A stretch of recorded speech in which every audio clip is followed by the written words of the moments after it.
It's 27 after 8:27, the R.J. Harris Breakfast Show, and we welcome to the Breakfast Show the President of the United States of America, Donald J. Trump. Good morning, sir.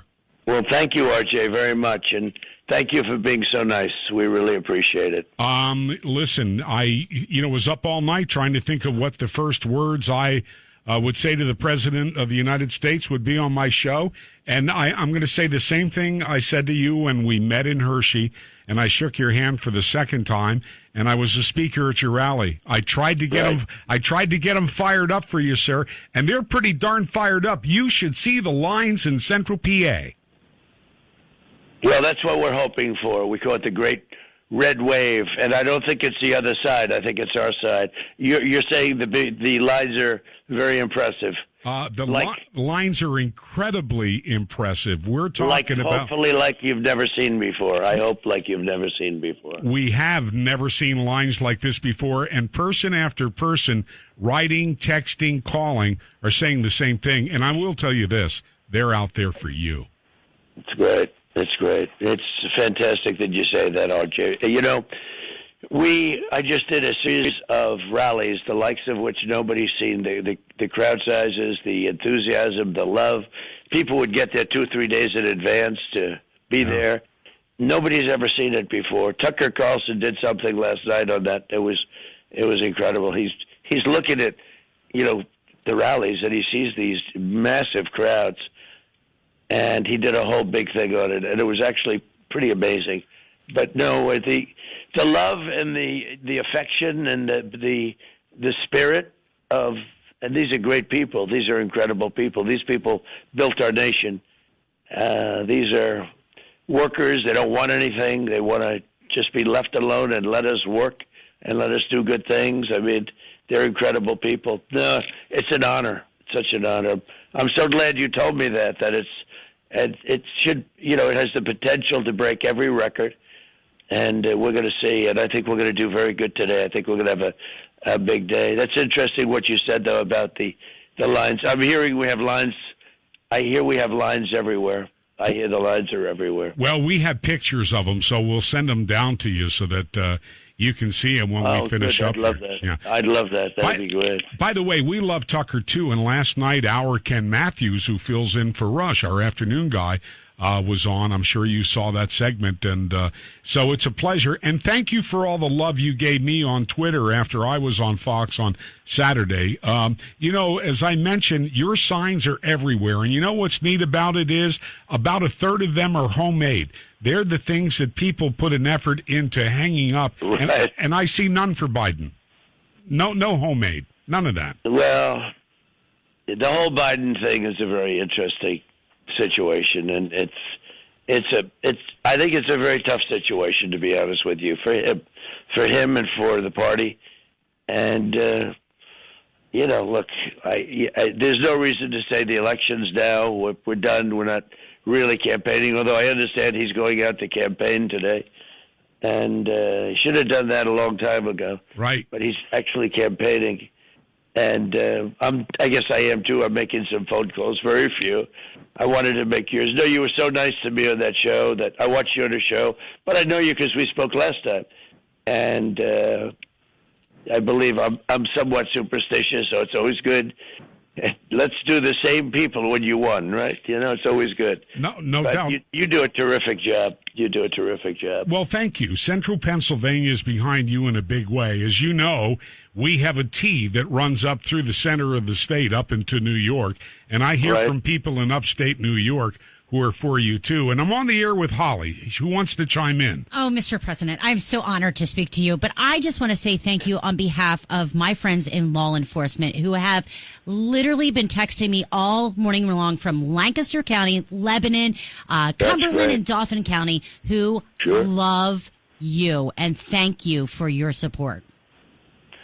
Well, law enforcement, these are the greatest people. They are so treated badly. I was going to say something even stronger, but I can't do that because the people love their police. They love and they respect their police so much, and it's bad leaders that don't. I mean, like the mayor of New York, like the governor of New York. Like, I mean, you see what's good. Like, look at Chicago, look at Portland, a little further away, but it's so obvious there that how foolish and how stupid the leadership is. These are, you could stop it, and you could stop the problems, and it tends to be Democrat-run cities, and it's a shame. But the people love law enforcement. They love these people, and I hope they know that. I think they do. Thank you for all your support. Now, obviously, we're on the phone with the President of the United States, Donald J. Trump. Before I let you go, I know I have limited time, and you have others looking for you. Pennsylvania is one of those states that's not going to start counting the ballots that come in after 8 o'clock until later. And in some counties, we're not even counting the ballots that come in before 8 o'clock until tomorrow. Where do we go on that? Is the GOP prepared to challenge that? I know the ballots have to be segregated. Right. So our lawyers are very good. We've done a great job with much of it. The Pennsylvania decision from the Supreme Court I thought it was a terrible decision. I think it's a very unfair decision. Possibly a political decision, but I don't even see it being a good political decision. The election should be over on November 3rd. It shouldn't be extended because people need more time. No, the people, if they need more time, let them put their ballots in a week early. There's plenty of time to put your ballots in, and let them go in a week early. But to extend a date for, it could be 2 states. I mean, there's different ways of interpreting things, but with Pennsylvania, there's no question about it. And they've gotten an extension. And the extension, there was a gentleman on one of the shows, and we're going to actually put it out last night, a very successful pollster, somebody that's actually called it very accurately. And he and others were talking about the fact that this will lead to almost guaranteed fraud. And it's almost like putting the leaders of Pennsylvania and the counters on an honor code. Well, an honor code, I know those people. An honor code is not acceptable to us. There can't be an honor code because there's not a lot of honor. And what they have is a system that's going to delay the election. Now, it could very well be that we're going to need Pennsylvania to determine the winner. Last time, it was amazing. They didn't call Pennsylvania until late. They should have. But Pennsylvania is such an important state, highly political, and it comes into the equation most likely. And you're going to need Pennsylvania. So you don't want to have to wait many days as they're putting in votes. Then they say, we need 5,000 votes to get their party in.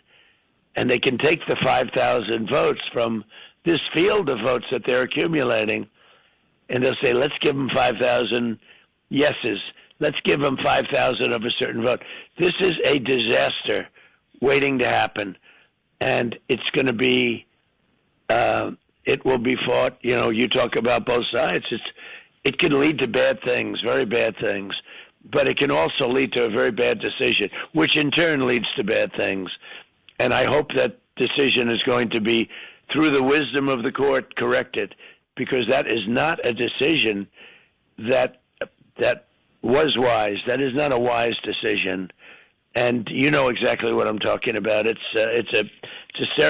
puts the state in a terrible position, but it puts the country in a terrible position. People are waiting to find out who won, and you can't delay that for many, many days. It could be longer than we even think, because there are scenarios under which it goes longer than you think. This is a terrible thing that happened, terrible thing, and I hope it's going to be corrected. Well, I want to tell you something. I'm a lot like Rush Limbaugh.